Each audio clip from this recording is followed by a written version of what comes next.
పిత పుత్ర పవిత్రాత్మ నామమున ఆమేన్. లూకా శుభవార్త 16వ అధ్యాయము పవిత్ర వచనములు 8 నుండి 13 వరకు. ఆ గృహ నిర్వాహకుడు యుక్తిగా వర్తించినందులకు యజమానుడు మెచ్చుకొనెను. ఏలయనా ఈ తరమున ఈ లోక సంబంధమైన ప్రజలు వెలుగు సంబంధులగు ప్రజల కంటే యుక్తిపరులు. అన్యాయపు సొమ్ముతో స్నేహితులను సంపాదించుకొనుడు. ఏలయనా ఆ సొమ్ము గతించినప్పుడు వారు నిత్య నివాసములో మిమ్ము చేకూర్చురందరని మీతో చెప్పుచూ ఉన్నాను. స్వల్ప విషయములలో నమ్మదగిన వాడు గొప్ప విషయములలోనూ నమ్మదగినవాడుగా ఉండును. కనుక ఈ లోక సంబంధుల యందు మీరు నమ్మదగిన వారు కానిచో పరలోక సంపదలను ఎవడు మీకు అప్పగించును? పరుల సొమ్ము విషయములో మీరు నమ్మదగిన వారు కానిచో నీ సొంతమైనది మీకు ఎవడు ఇచ్చును? ఏ సేవకుడును 2 యజమానులను సేవింపజాలడు. ఏలయనా వాడు ఒకరిని ద్వేషించుచు వేరొకరిని ప్రేమించును, లేదా ఒకరిని అనుసరించును వేరొకరిని తృణీకరించును. మీరు దైవమును ద్రవ్యమును సేవింపలేరు. ప్రియ క్రైస్తవ విశ్వాసులారా, చేతులు జోడిద్దాం, కళ్ళు మూసుకుందాం. చిన్న ప్రార్థన ద్వారా ఈ వాక్య పరిచర్యలో అడుగు పెడదాం. మమ్ము సదా కరుణించి కాపాడుతున్నటువంటి సర్వేశ్వర, గడిచిన రోజులన్నీ కూడా మమ్మల్ని అద్భుత విధముగా కాచి కాపాడినందులకు మీకు వేలాది వందనాలు, స్తుతి స్తోత్రాలు చెల్లించుకుంటున్నాం ప్రభువా. ఈ వాక్యాన్ని వినబోతున్నటువంటి మా హృదయపు తలుపులను తెరచి వాక్యానుసారంగా జీవించే భాగ్యాన్ని మా అందరికీ ప్రసాదించుమని ఈ యొక్క మనవిని మనాథుడైన యేసుక్రీస్తు అతి శ్రేష్టమైన నామమున అడిగి వేడుకొనుచు ఉన్నాము. ఆమేన్.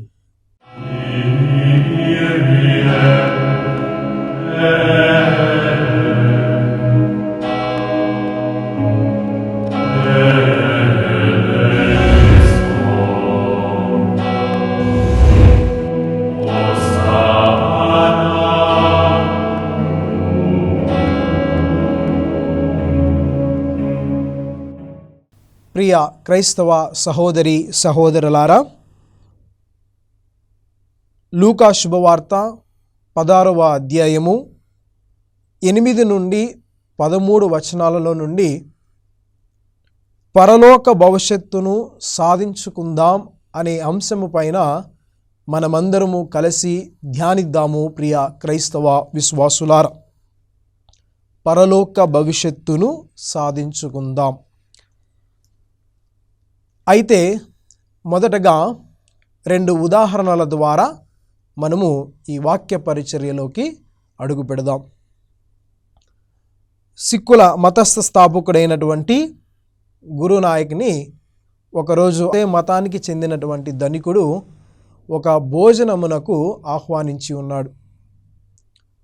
మరి ఆ మత పెద్ద వచ్చి కూర్చోండి, భోజనం అంతా కూడా వడ్డించిన తర్వాత ఆ ధనవంతుడు గురునాయకుతో తనకున్నటువంటి సంపదల గురించి మాట్లాడుతూ ఉన్నాడు. ఇదిగో ఈ వస్తువును నేను ఇక్కడ చేయించాను, ఈ వస్తువును నేను ఇతర దేశాల నుంచి తెప్పించాను, నాకు ఇన్ని ఆస్తులు ఉన్నాయి, నాకు ఇన్ని భవనాలు ఉన్నాయి అని సంతోషంగా గర్వముతో చాలా చక్కగా వివరించి చెప్తూ ఉన్నాడు. మరి గురూజీ కూడా చక్కగా మౌనంగా వింటూ ఉన్నాడు, ఏమీ మాట్లాడుకోకుండా. అయితే భోజనమంతా అయిపోయింది. అయిపోయిన తర్వాత గురూజీ గారు ఆ ధనవంతుని, నీవు ఒక సూదిని తీసుకొనిరా అన్నాడు. అంటే మనము ఇండ్లలో బట్టలు కుట్టుకుంటాం కదా, ఆ చిన్న సూదిని తీసుకొనిరా అన్నాడు. మరి యథావిధిగా ఆ ధనవంతుడు సూదిని తీసుకొని ఆ గురూజీ చేతుల్లో పెట్టాడు. గురూజీ ఆ సూదిని తీసుకొని తాను ఆ ఇంటి నుండి వెళ్ళే ముందు ఆ ధనవంతుని చేతిలో పెట్టి, ఇదిగో ఈ సూదిని నువ్వు నేను పరలోకంలో కలుసుకున్నప్పుడు ఈ సూదిని నాకివ్వు అని అడిగాడు. అయితే ఆ ధనవంతుడు ఆశ్చర్యపడి, అదేంటి గురూజీ, ఈ సూదిని నేను మోక్షానికి నేను ఎలా తీసుకువస్తాను అని అడిగాడు. మరి కదా, నీవు ఇంతసేపు నీ సంపదల గురించి, నీకున్నటువంటి వస్తువుల గురించి, అదేవిధంగా ఆ వస్తువులను ఇక్కడి నుంచి తెప్పించాను, ఆ దేశాల నుంచి తెప్పించానని సంతోషంగా గర్వంగా మాట్లాడుతూనే ఉన్నావు. కానీ ఏ వస్తువునైనా కానీ, ఏ సంపదనైనా కానీ నీతో పాటి పరలోకానికి తీసుకువెళ్తావా? వెళ్ళలేవు అని చెప్పి ఉన్నాడు. ప్రియ క్రైస్తవ విశ్వాసులారా, ఇది మొదటి ఉదాహరణ. రెండవ ఉదాహరణ ఏమిటనగా, ఒక విచారణ గుడి మరమ్మతుల నిమిత్తము, అదేవిధంగా విచారణ ముందున్నటువంటి గృహ దగ్గర మరమ్మతుల కోసము విచారణ సభ్యులందరినీ కూడా ఆహ్వానించి ఉన్నాడు. మీ యొక్క ఉదార స్వభావముతో మీరు డబ్బులను సేకరించి మనకి విచారణ కౌన్సిల్కి కానీ విచారణ గురువుకి కానీ ఇచ్చినట్లయితే కనుక మేము వాటి ద్వారా మా గుడిలో మరమ్మతులను, గురుటో దగ్గర మరమ్మతులు చేస్తామని ఆహ్వానించి ఉన్నాడు. అదేవిధంగా 1 సంవత్సరం గడువు కూడా ఇచ్చాడు. అయితే చాలామంది వాళ్ళకున్నటువంటి స్తోమత ప్రకారము, వాళ్ళకున్నటువంటి ఆ సంపద ప్రకారము చాలామంది కూడా త్వరగానే స్పందించి విచారణ గురువుకి డబ్బులను ఇచ్చారు. అయితే ఒక ముసలాము కూడా కొంత డబ్బు తీసుకొని వచ్చి విచారణ గురువుకి ఇచ్చింది. మరి విచారణ గురువు ఈ ముసలామ ఈ డబ్బుని ఏ విధంగా సంపాదించింది, ఏ విధంగా ఈమె తీసుకువచ్చిందో దానికి గల కారణాలను ఆరాధీశాడు. అయితే విచారణ గురువుకి తెలిసినది ఏమి అనగా, ఈమె రోజు కూలికి పోయే ఒక ముసలామ, ఇంచుమించుగా ఒక 65 నుంచి 70 మధ్య సంవత్సరాల వరకు ఉంటుంది. ఒక 60. ఆమె రోజు కూడా కూలికి వెళ్ళేది. ఆమెకు కూలి డబ్బులు 350 రూపాయలు రోజుకు వచ్చేది. దానికి అదనంగా కూడా ఏదో ఇంటి పని, మళ్ళీ పెన్షన్ కూడా వచ్చేది. ఈ పెన్షను మరియు మరి ఆ 350 రూపాయలు తన ఇంటి ఖర్చులకి, మాతర్లకి, అదేవిధంగా కొంత డబ్బును కూతుర్లకి, కొడుకళ్ళకి, మనవళ్ళకు పంచిపెట్టేది. అయితే నేను దేవునికి ఇవ్వడానికి ఏమీ లేదని తలచి ఈ ముసలామ తన తెలివితేటలతో ఏం చేసిందంటే, కూలి పని నుండి వచ్చిన తరువాత సాయంత్రము పూట కూరగాయలు లేకపోతే పళ్ళు కొని బుట్టలు ఒక గంపలో వేసుకొని ఇంటింటికి వెళ్ళి అమ్మేది. అమ్మగా ఆమెకు రోజుకి ఒక 300 నుండి 350 రూపాయలు వరకు ఆదాయం వచ్చేది పెట్టుబడి పోగా. ఈ 350 రూపాయల్లో ఆమె ఒక 100 రూపాయలు పక్కన పెట్టి 200 రూపాయలు మాత్రమే సపరేట్ చేసింది. మరి ఈ సంవత్సరం అంతా కూడా పోగు చేసుకున్న, మరి అంతో ఇంతో కొన్ని రోజులు ఎక్కువ రావచ్చు, కొన్ని రోజులు తక్కువ రావచ్చు ఆదాయం. ఏదేమైనప్పటికీ కూడా ఒక 150 రూపాయలు పక్కకు తీయడం, మిగతాదంతా కూడా ఇంకొక పక్కకు తీయడం మొదలుపెట్టింది. అలాగే ఆ సంవత్సరం మొత్తం పోగు చేసుకొని ఆ డబ్బును తీసుకొని విచారణ గురువుకి ఇచ్చింది. ఫాదర్, గుడిలో మరమ్మతుల కోసము, అదే మరియ తల్లికి గురుట దగ్గర కూడా మరమ్మతుల కోసము ఈ డబ్బును ఇస్తున్నాను ఫాదర్, మీరు తీసుకోండి అన్నది. మరి విచారణ గురువు ఇదంతా తెలుసుకున్న, వాళ్ళ పరిస్థితి, వాళ్ళ ఇంట్లో పరిస్థితి, సమస్యలన్నీ కూడా తెలుసుకున్న తర్వాత కూడా, అమ్మ పర్లేదు, మీరు ఈ డబ్బులు మీ దగ్గర ఉంచుకోండి, నాకు చాలామంది సహాయం చేశారు, పర్లేదు, దాంతో నేను అడ్జస్ట్ చేస్తాను, మీరు తీసుకోండి అంటే కనుక ఆ ముసలామ విచారణ గురువుకి చాలా చక్కనైనటువంటి మాట చెప్పింది. ప్రియ విశ్వాసులారా, ఫాదర్ గారండి, దేవుడు నన్ను మంచి ఆరోగ్యంతో ఆశీర్వదించి ఉన్నాడు, బంగారం లాంటి పిల్లల్ని ఇచ్చి ఉన్నారు, పిల్లలందరికీ కూడా పెళ్ళిళ్ళు చేశాను, మనవాళ్ళు ఉన్నారు, అందరూ కూడా సుఖ సంతోషాలతో ఉన్నారు అంటే కేవలము ఆయన యొక్క ఆశీర్వాదం, ఆయన యొక్క కృప వల్ల. మరి నాకు మంచి ఆరోగ్యాన్ని, ఈ యొక్క కృపావరం నేను పొంది ఉన్నాను. ఆ పొందినటువంటి వరములతో నేను కష్టపడి ఆయనకి నేను తిరిగి ఏదో కొంచెం ఇవ్వాలనేటువంటి మనసుతో నేను ఈ పని చేసి ఉన్నాను ఫాదర్, దీన్ని మాత్రం మీరు తిరస్కరించకండి, మీరు మరమ్మతుల నిమిత్తం వాడండి అని ఈ ముసలామ విచారణ గురువు చెప్పింది ప్రియ క్రైస్తవ విశ్వాసులారా. ప్రియ విశ్వాసులారా, ఈరోజు మనము విన్నటువంటి ఈ సువిశేష పఠనము ద్వారా ప్రభువు మన వాళ్ళందరినీ కూడా కోరేది ఒక్కటే. ఏమిటంటే, ఏ విధంగా అయితే ఆ సేవకుడు తెలివితేటలతో తన ధనాన్ని, నైపుణ్యాన్ని యుక్తిగా ఉపయోగించుకున్నాడో, దేవుని రాజ్యములో భవిష్యత్తును సంపాదించుకోవాలంటే మనము కూడా ఇలాంటి తెలివితేటలతో మనము సంపాదించుకోవాలి అని ప్రభువు మనల్ని ఆహ్వానిస్తూ ఉన్నాడు. ప్రియ క్రైస్తవ విశ్వాసులారా, ఆ ముందు చూపు గల గృహ నిర్వాహకుడి వలె మనము మన పరలోక భవిష్యత్తును సంపాదించుకోవాలా. ఏ విధంగా? తెలివితేటలతో అని ప్రభువు ఈ యొక్క సువిశేషము నుండి మనల్ని కోరుతూ ఉన్నాడు. ప్రియ క్రైస్తవ విశ్వాసులారా, 2 ఉదాహరణలు చెప్పి ఉన్నాను. మొదటిదేమో సంపదల మీద ఆధారపడి ఉన్నది. రెండవ ఆ ముసలామేమో కూడా తనకున్నటువంటి సంపదలను ఉదార స్వభావముతో దేవునికి కానీ సేవ చేయడానికి రూపంలో ఆమె ధనాన్ని వెచ్చించింది. ప్రియ క్రైస్తవ విశ్వాసులారా, ఏది ఏమైనప్పటికీ కూడా డబ్బు తన చుట్టూ లోకాన్ని తిప్పుకుంటుంది అని అంటారు అందరూ. అయితే ఒక విజయవంతమైన జీవితాన్ని జీవించాలి అంటే గనక మనందరికీ కూడా డబ్బు కావాలని తెలుసు. కానీ కొందరికి మాత్రము డబ్బే సర్వస్వమైపోయింది. ప్రియ క్రైస్తవ విశ్వాసులారా, న్యాయంగా డబ్బు సంపాదించుకోవడంలో తప్పు లేదు. అన్యాయంగా ఇతరులను మోసము చేసి, ఇతరులను శ్రమ పెట్టి, ఇతరులను ఇబ్బందులు పెట్టి, ఇతరులను మఫ్టీ చేసి డబ్బు సంపాదించడము అన్యాయము. ప్రియ క్రైస్తవ విశ్వాసులారా,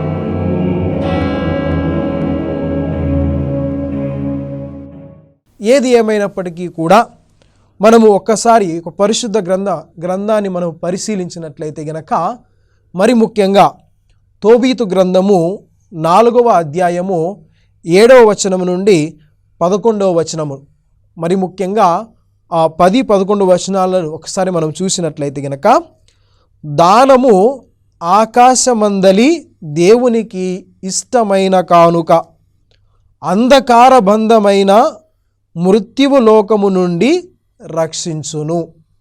అదేవిధంగా ప్రియ క్రైస్తవ విశ్వాసులారా, అపోస్తుల కార్యములు 10వ అధ్యాయము 1 నుండి 4 వచనాలు మనము చూసినట్లయితే గనక, అక్కడ కూడా ఒక మంచి వ్యక్తి కూడా, కొర్నేలియస్ అనే వ్యక్తి కూడా ప్రార్థనాపరుడు మరియు సేవా తత్వము కలిగినటువంటి వారు.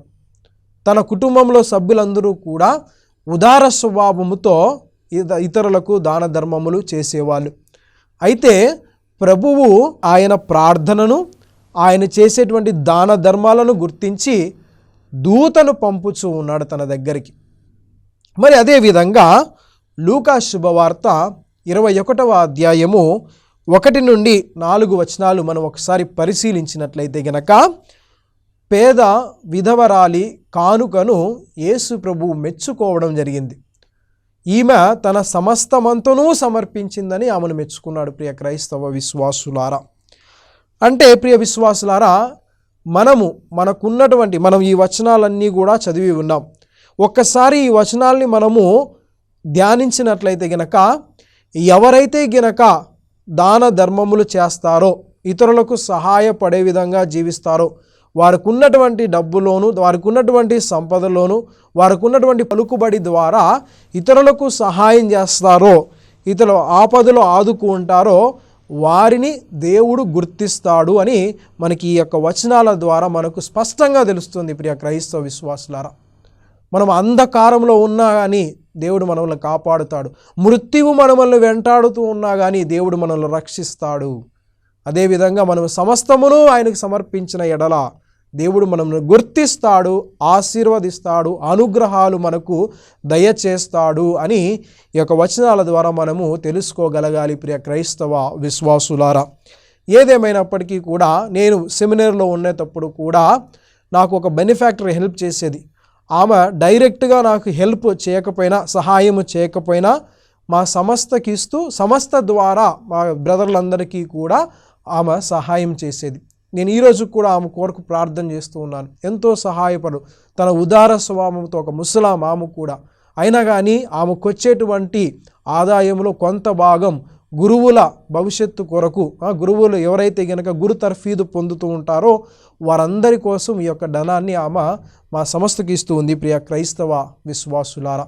ఏది ఏమైనా కానీ మనకిచ్చినటువంటి అవకాశాల ద్వారా, మనకున్నటువంటి అవకాశాల ద్వారా, మనకున్నటువంటి సంపదల ద్వారా నలుగురికి ఉపయోగపడే విధంగా మనము ఉండాలి అని ప్రభువు మనకు తెలియజేస్తూ ఉన్నాడు ప్రియ క్రైస్తవ విశ్వాసులారా. దీన్ని మనము ఉదాహరణగా ఉంచుకొని మనము చదివినటువంటి ముందు చూపు గల గృహ నిర్వాహకుడి యొక్క ఉపమానమును మనము చదివి విని ఉన్నాము. మరి ఈ ఉపమానం గురించి మనం ఒక్కసారి ఆలోచించినట్లయితే గనక ప్రభువు మనకు ఆశ్చర్యకరమైనటువంటి విషయం ఒకటి ఉంటుంది. ఏంటి? ప్రభువు ఆ విశ్వాసపరుడైనటువంటి ఆ ముందు చూపు గల గృహ నిర్వాహకుని మెచ్చుకుంటూ ఉన్నాడు ఆ యొక్క యజమానుని ద్వారా అని మనం ఒక్కసారి ఆలోచనలు కలగవచ్చు అనే ప్రశ్నలు మనలో పుట్టొచ్చు. అయితే ఏది ఏమైనప్పటికీ ప్రియ క్రైస్తవ విశ్వాసులారా, దానిలో అనేకమైనటువంటి సుగుణాలు దాగి ఉన్నాయి. మరి అవేమిటో మనము వాక్యానుసారంగా ధ్యానిద్దాము ప్రియ క్రైస్తవ విశ్వాసులారా. ఈరోజు ప్రభువు మనకు 3 జీవిత పాఠాలను నేర్పిస్తూ ఉన్నాడు ఈ సువిశేషం ద్వారా. లూకా శుభవార్త 16వ అధ్యాయము వచనములు 9 నుండి 13 వరకు. ఈ యొక్క వచనాల ద్వారా ప్రభువు మనకు 3 జీవిత పాఠాలను నేర్పిస్తూ ఉన్నాడు. ఈ పాఠాలన్నీ కూడా పరలోకములో మనము భవిష్యత్తును సంపాదించుకునేకి చాలా ఉపయోగపడతాయి ప్రియ క్రైస్తవ విశ్వాసులారా. మొదటిది, దేవుడిచ్చినటువంటి అవకాశాన్ని మనము వివేకముతో, తెలివితో సద్వినియోగము చేసుకోవాలి అని ప్రభువు చెప్తూ ఉన్నాడు. మనము ఒకసారి లూకా శుభవార్త 16వ అధ్యాయము 9వ వచనాన్ని ఒకసారి చదువుదాం. అన్యాయపు సొమ్ముతో స్నేహితులను సంపాదించుకొనుడు, ఏలయన ఆ సొమ్ము గతించినప్పుడు వారు నిత్య నివాసములో మిమ్ము చేర్చుకొందురని మీతో చెప్పుచూ ఉన్నాను. ప్రియ క్రైస్తవ విశ్వాసులారా, ఈ భూలోకంలో మనమందరము కూడా శాశ్వతము కాదు. ఏదో ఒకరోజు మనమందరము కూడా చనిపోవలసిందే. చనిపోయిన తర్వాత మనము ప్రభువుని చెంతకు వెళ్ళవలసినటువంటి బిడ్డలము. మరి అక్కడ మనం పరలోకంలో ప్రవేశించేటప్పుడు మనకంటూ కొంతమంది స్నేహితులు ఉండాలి. అక్కడ వారిని ఏ విధంగా మనము సంపాదించుకోవాలంటే, ఈ భూలోకంలోనే మనకున్నటువంటి సంపదల ద్వారా ఇతరులకు సహాయం చేసే గుణంగా. అంటే ఒక్కసారి ఊహించుకోండి, మనము మోక్ష ద్వారంలోనికి ప్రవేశించే ముందు మనకంటూ కొంతమంది స్నేహితులు మోక్షంలో ఉన్నట్లయితే గనక వాళ్ళు మన కోసం ప్రార్థించే విధంగా ఉండాలి. ఏ విధంగా? ప్రభువా, ఈయన భూలోకంలో ఉన్నప్పుడు ఈయన ద్వారా నిన్ను తెలుసుకున్నాను, అందుకని ఈయన్ని లోపలికి రమ్మను. ప్రభువా, ఇదిగో ఈయనే నాకు ఇల్లు కట్టుకోవడానికి సహాయపడ్డాడు, ధనాన్ని ఇచ్చించాడు, కనుక ఈయన్ని పరలోకమునకు తీసుకోండి ప్రభువా. అదేవిధంగా నా బిడ్డలకు, నా పిల్లలకి బాగలేనప్పుడు, అనారోగ్యంగా ఉన్నప్పుడు ఈ వ్యక్తి ధన రూపము ద్వారా నాకు సహాయం చేసి ఉన్నాడు, అందుకని ఇతన్ని పరలోకమునకు తీసుకోండి ప్రభువా అని మన కొరకు ప్రార్థన చేసేటువంటి స్నేహితులను మనము సంపాదించుకోవాలి అని ప్రభువు మొదటిగా మనకు తెలియజేస్తూ ఉన్నాడు. ప్రియ విశ్వాసులారా, మనము ఒక్కసారి ఆ యొక్క ఉపమానాన్ని మనం పరిశీలించినట్లయితే గనక ఆ గృహ నిర్వాహకుడు అంటే యజమాని దగ్గర పనిచేసేటువంటి గుమస్తా ఎంతో తెలివిగా ఒకసారి కనుక ఆ తప్పుడు లెక్కలన్నీ కూడా బయటపడేటువంటి సమయంలో యజమాని వచ్చి గుమస్తాతో ఈ లెక్కలన్నీ చూపించమన్నప్పుడు ఎంతో తెలివిగా వాళ్ళందరికీ కూడా కొంచెం తగ్గించుకుంటూ రాసి ఉన్నాడు. ఈ యజమాని నాకు ఆశ్రయం ఇవ్వకపోయినప్పటికీ కూడా వీళ్ళు ఆ రుణస్థులు కూడా నన్ను కాపాడుతా నాకు కొంచెం ఆశ్రయాన్ని ఇస్తారనేటువంటి ముందు చూపుతో తెలివిగా ఉపయోగించుకున్నాడు ప్రియ క్రైస్తవ విశ్వాసులారా. అదే ప్రభువు కూడా మనల్ని కోరుతూ ఉన్నాడు. నేను ఇచ్చినటువంటి ప్రతి అవకాశాన్ని మీరు తెలివిగా ఉపయోగించుకోవండి అని ప్రభువు మనల్ని ఈరోజు ఆహ్వానిస్తూ ఉన్నాడు ప్రభు విశ్వాసులారా. అయితే మా సంస్థలో ఆడిటింగ్ జరుగుతుంది ప్రతి సంవత్సరము కూడా. అయితే చాలా వరకు కొన్ని సంవత్సరాల వరకు అకౌంటెంట్ మా సంస్థలో పనిచేసిన అకౌంటెంట్ని నేను ఒక ప్రశ్న అడిగి ఉన్నాను. ఏంటి మీరు ఏమైనా మన డబ్బుని ఎలా సంపాదించుకోవాలా, ఏమైనా ప్రిన్సిపల్స్ ఏమైనా మీరు మీ యొక్క అనుభవంతో నాకు చెప్పగలరా అని అడిగినప్పుడు అతను 3 ముఖ్యమైనటువంటి విషయాలు నాకు తెలియజేశాడు ప్రియ క్రైస్తవ విశ్వాసులారా. అదేమిటంటే, ఫాదర్ గారండి, మీరు ఒక 100 రూపాయలు సంపాదించుకోవాలంటే గనక మీరు 100% శ్రమించాలా, 100% మీరు దాని కొరకు ప్రయత్నం చేయాలన్నారు. మరి వచ్చినటువంటి ఆ 100 రూపాయలని ఏ విధంగా మనము ఉపయోగించుకోవాలి? మొదటగా వచ్చినటువంటి 100 రూపాయలని 10 రూపాయలు మనము పక్కకు తీయాలి, 10% మనము పక్కకు తీయాలి. ఆ 10% దేవునకు. అదేవిధంగా తరువాత 20% మన ఆరోగ్య సమస్యల నిమిత్తమై, మన పిల్లల చదువుల నిమిత్తమై, అదేవిధంగా భవిష్యత్తు కొరకు ఒక 20% పక్కన పెట్టాలి. మిగిలినటువంటి 70% మాత్రమే మనము ఖర్చు పెట్టాలి అని అతను అకౌంటెంట్ చెప్పి ఉన్నాడు ప్రియ క్రైస్తవ విశ్వాసులారా. అయితే నేను కూడా ఒక్కసారిగా ఈ యొక్క సూత్రాలని నేను ధ్యానించినప్పుడు అది వాస్తవమే ప్రియ విశ్వాసులారా. ఫర్ ఎగ్జాంపుల్, మనందరికీ కూడా ఒక 100 రూపాయలు మనం సంపాదించుకుంటే అందులో 10% మనము దేవునికి తీయాలి. దేవునికి ఏ విధంగా? దేవుని పేరిట దివ్యబలి పూజలు పెట్టించుకోవడం కానీ, ఆ 10%లో దివ్యబలి పూజలు పెట్టించుకోవడం కానీ, ఎవరైతే పట్టెడు అన్నం పెట్టడం కానీ, లేదంటే ఎవరైతే గనక ఇబ్బందుల్లో ఉన్నారో వారికి సహాయం చేయడం ద్వారా ఈ 10 రూపాయల్లో నుంచి, ఈ 10%లో నుంచి మనము ఇతరులకు ఉపయోగించుకోవాలి ప్రియ క్రైస్తవ విశ్వాసులారా. అదేవిధంగా 20% మన పిల్లల చదువుల నిమిత్తమై, మన అనారోగ్య సమస్యల నిమిత్తమై ఉంచుకోవాలి. 70% మాత్రమే మనము ఖర్చుల కొరకు వాడుకోవాలి ప్రియ క్రైస్తవ విశ్వాసులారా. కానీ మనము ఈ సమాజాన్ని పరిశీలించినట్లయితే కనుక ఒక 100 రూపాయలు ఇచ్చి ఏమైనా ఖర్చు పెట్టుకొని తీసుకొని రా అబ్బాయిని పంపిస్తే 200-300 ఖర్చు పెట్టి తీసుకొని వస్తూ ఉన్నారు. కనుక ప్రభువు చెప్తూ ఉన్నాడు, ఇచ్చినటువంటి అవకాశాన్ని సరిగ్గా సద్వినియోగం చేసుకోండి వివేకముతో, తెలివిగా అని మొదటి పాఠాన్ని నేర్పిస్తూ ఉన్నాడు ప్రియ క్రైస్తవ విశ్వాసులారా. రెండవది ప్రియ విశ్వాసులారా, నమ్మదగిన వారిగా ఉండాలి అని అంటున్నాడు. నమ్మదగిన వారిగా ఉండాలి అని మనము ఒక్కసారి లూకా శుభవార్త 16వ అధ్యాయము 10వ వచనాన్ని మనం చదివినట్లయితే, స్వల్ప విషయములలో నమ్మదగిన వాడు గొప్ప విషయములలోనూ నమ్మదగిన వాడిగా ఉండును, అల్ప విషయములలోనూ నమ్మదగిన వాడు గొప్ప విషయంలోనూ నమ్మదగిన వాడిగా ఉండడు అని ప్రభువు చెప్తూ ఉన్నాడు ప్రియ విశ్వాసులారా. ఎవరైతే గనక చిన్న విషయాల్లో కూడా చాలా స్పష్టంగా, నమ్మశక్యంగా, చిత్తశుద్ధితో, సమగ్రతతో ఉంటాడో ఆ వ్యక్తి పెద్ద విషయాల్లోనూ పెద్ద పనుల్లోనూ కూడా నమ్మదగిన వారిగా ఉంటాడు అని ప్రభువు మనల్ని ఆహ్వానిస్తూ ఉన్నాడు ప్రియ క్రైస్తవ విశ్వాసులారా. డబ్బు అనున్నది దేవునికి ఒక చిన్న విషయం, కానీ నీవు దాన్ని ఏ విధంగా నువ్వు ఉపయోగించుకుంటున్నావో అనేది మాత్రం దేవుడు చూస్తాడు ప్రియ క్రైస్తవ విశ్వాసులారా. మనమందరూ కూడా డబ్బు విషయంలో, అది మన పట్ల కానీ ఇతరుల పట్ల కానీ, డబ్బు విషయంలో మనమందరము కూడా నమ్మదగిన వారుగా ఉండాలి అని ప్రభువు చెప్తూ ఉన్నాడు. ఇలా నమ్మదగిన వారుగా ఉంటే మనమందరము కూడా పరలోకంలో మన భవిష్యత్తును సంపాదించుకున్న వారుగా అవుతాము. పరలోకంలో మన కొరకు ఆధ్యాత్మిక సంపదలు దేవుడు ఏర్పరుస్తాడు. భూలోకంలో మనం నమ్మదగిన వారిగా ఉంటే పరలోకంలో మనం ఆధ్యాత్మిక సంపదలను దేవుడు మనకు సమకూరుస్తాడు అని ఈ వచనాల ద్వారా మనం తెలుసుకోగలగాలి ప్రియ క్రైస్తవ విశ్వాసులారా. ఇది రెండవ జీవిత పాఠం. అయితే మూడవది ప్రియ విశ్వాసులారా, ఒకే మనస్తత్వముతో దేవునికి మనము అంకితము చేయాలి.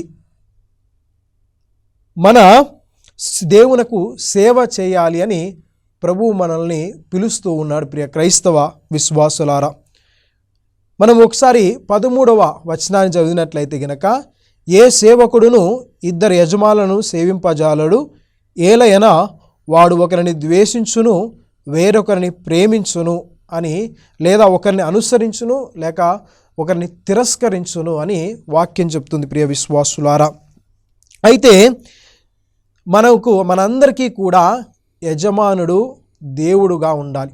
మనందరి యజమానుడు దేవుడై ఉండాలి. మనకు డబ్బు అనేది ఒక సేవకునిలా ఉండాలి, మనకి సేవకునిగా ఉండాలి డబ్బు అనేది. మనము డబ్బునకు మనము బానిసలుగా ఉండకూడదు, డబ్బే మనకు బానిసగా ఉండాలి. కానీ మొదటగా మనము దేవుణ్ణి ఒకే మనస్తత్వముతో మనము ఆయనకి అంకితము చేసుకోవాలి, దేవునికి సేవ చేయాలి. ప్రియ క్రైస్తవ విశ్వాసులారా, ఇలా చేసినట్లయితే గనక మనకు ఆటోమేటిక్గా మనకు ఉన్న ఫలంగా మనకు దేవుడే మనకు కావలసినటువంటి కూడా సమకూరుస్తాడు అని ఈ వాక్యము ద్వారా ప్రభువు మనకు తెలియజేస్తూ ఉన్నాడు. ప్రియ క్రైస్తవ విశ్వాసులారా, కనుక విశ్వాసులారా, మనకున్నటువంటి సంపదలన్నీ కూడా, మనకున్నటువంటి డబ్బు కానీ, మరి మనకున్నటువంటి సామర్థ్యములు, మనకున్నటువంటి ప్రతిభలు, మనకున్నటువంటి నైపుణ్యాలన్నీ కూడా ఇతరులకు ఉపయోగపడే విధంగా మనం వాటిని వాడుకున్నట్లయితే గనక, ఇతరులు మన ద్వారా బాగుపడే విధంగా మనం చూసినట్లయితే గనక, తప్పకుండా పరలోకంలో మనకంటూ ఒక భవిష్యత్తు ఉంటుంది. కూడా ఇచ్చినటువంటి అవకాశాలని సద్వినియోగం చేసుకోవడానికి, నమ్మదగిన వారిగా ఉండడానికి, అదేవిధంగా చిత్తశుద్ధితో సమగ్రతతో దేవునికి ఒకే మనస్తత్వముతో అంకితం చేసుకొని దేవునికి సేవ చేసే వారిలాగా ఉండాలని ప్రార్థన చేసుకుందాము. ప్రియ క్రైస్తవ విశ్వాసు